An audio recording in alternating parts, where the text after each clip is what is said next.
Hey guys, I'm Nick and welcome back to the channel. Well, today we're talking about something a little bit different. We're talking about the Orville. It's been so long since the Orville has been on our TV screens. I think it was April of like 2019 or something since the last season of the Orville was on. And just to put that in perspective, I didn't even have this YouTube channel running back at that particular time. The Orville has never been on air since I've been running Sci-Finatics. So that just shows you how long it's been since we've actually seen new episodes of the Orville. And yesterday, the first episode of the third season aired, which was entitled Electric Sheep. This is a word play, I guess, on the old Philip K. Dick science fiction novel, Do Androids Dream of Electric Sheep, which was the short story, I think, that Blade Runner was based on. So today I'm going to kind of have a bit of a walk through the first episode, talk about the good things and the bad things and everything that I kind of took from that first episode, because it's been so long since we've seen the Orville. There's a lot to unpack, but it's great that this show is back on the air. Guys, if you haven't subscribed to Sci-Finatics yet, please go ahead, click on that big red button to stay up to date and current with all the latest sci-fi TV news on YouTube. The first thing I want to say about this first episode of the Orville Season 3 is that it looks amazing. They've done such an amazing job with the visual effects work, you know, the costumes, the sets, the look of the show is just, it's $1 million. They've really raised the bar on the show for this series. A lot of the most obvious positive comments that I'm reading around YouTube and everything are that everyone is blown away by the look and the visual effects for the series. That's a great raising of the bar for this show, which just shows you what a great job the producers have done to just lift the level of the series overall. But there's more to a series than just visual effects. We've got to take into account other things, the storytelling, the writing, the acting. There's a lot that goes into the recipe that makes a good sci-fi series. And a bit of time has passed since the last season of Orville has been on our TV sets. And is the Orville different in today's climate than it was when we first saw it? I think it is. Despite this first episode seriously raising the bar on production value and visual effects, blowing us away with the visual style and everything of this first episode, there's something that's lacking in this first episode of the Orville. Now, it might return in subsequent episodes, but it was definitely missing in this first episode. And that is a sense of humour. The Orville has always been a sci-fi comedy series, but there was virtually no comedy in this first episode whatsoever. It's playing it pretty straight. And the Orville was always at its strength when it had a bit of a comedic look at the science fiction genre. It took things to the extreme. It pushed the boundaries a little bit in terms of humour. It was always a little bit racy. And going for the gags, going for the jokes was always a pretty important part of the recipe that made up the Orville. And I kind of found that this was lacking in this first episode. They were trying to tell a quite serious story about, workplace, harassment, bullying, suicide. They were quite dark topics. And considering most of our Orville cast in the past have senses of humour, it was kind of strange seeing our characters straight down the line. And that sort of felt like an important part of what makes the Orville was kind of missing. And I think that recipe of comedy is so important. The racy humour, the gags, the quips, that's really the backbone of what the Orville was. And I think if you take that away and you try to do a very straight-laced, serious science fiction story, it just becomes trying to be exactly like Star Trek: The Next Generation. And I know the Orville has always been a huge homage to The Next Generation, but it was the humour that made the Orville what it was, I think. And humour is where most of our cast members were at their best. Seth MacFarlane isn't going to win a dramatic acting contest against Patrick Stewart or Anson Mount, but when it comes to comedy, they always shine brightly. And certainly all of our interactions in this first episode with Ensign Burke, basically workplace harassing Isaac having suicidal tendencies, killing himself because everybody is essentially bullying him on the ship because everyone hates him, doesn't want to see him there. There's too much PTSD left over from the Kalon Earth attack. The themes are pretty serious. We also got some levity in this episode with the introduction of the new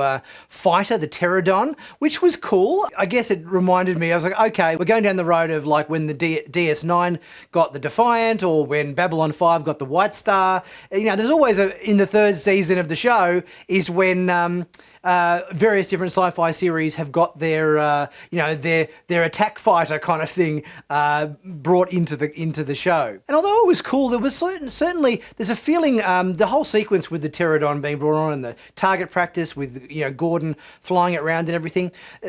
I thought it sort of almost like felt like it was more of a kid's Disney movie sort of thing. The music was kind of almost cartoonish, like a Warner Brothers cartoon. It was good to have that levity, I suppose, amidst the serious tones of suicide and workplace harassment.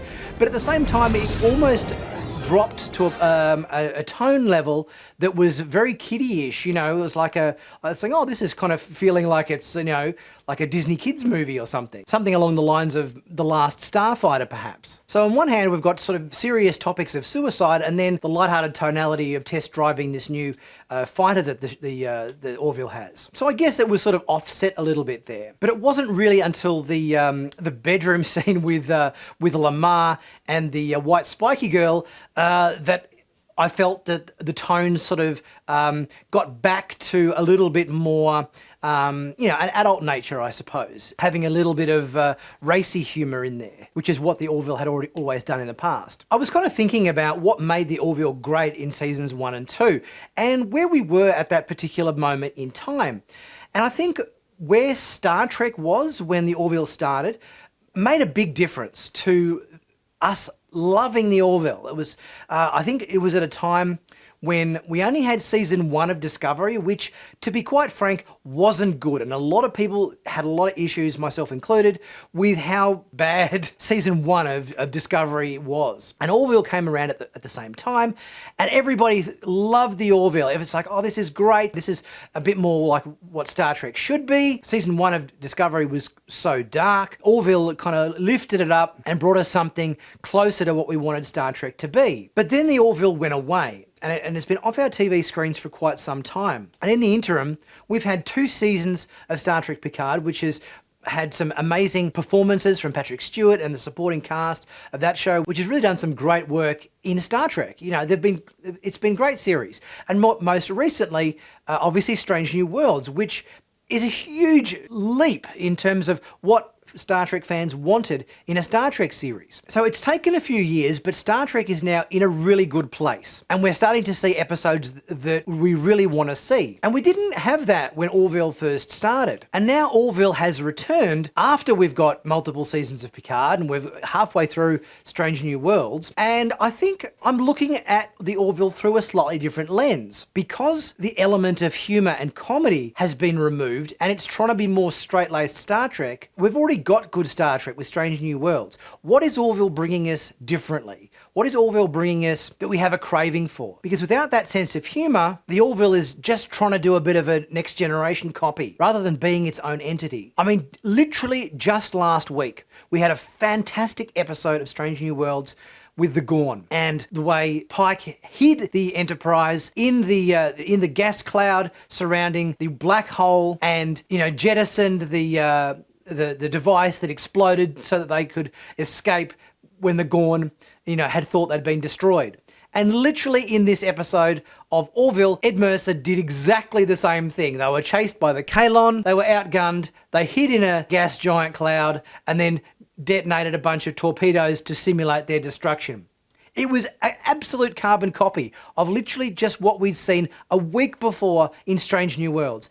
And Strange New Worlds did it so much better. So I really hope that really key ingredient of sense of humour returns to the Orville in subsequent episodes, because despite the absolutely amazing visual style and look that this new season has, I think without that, up against Patrick Stewart, up against Anson Mount and other really strong actors, dramatically speaking, from the current Star Trek shows we're watching, I just don't necessarily feel that our cast of Orville has the same dramatic acting chops that our parallel casts in Picard and Strange New Worlds and Discovery as well have that same level of dramatic acting talent. I think our Orville cast are at their best in the comedic zone, in the sense of showing more senses of humour. The other thing I thought probably needed to be tightened up quite a bit in this episode is the running time.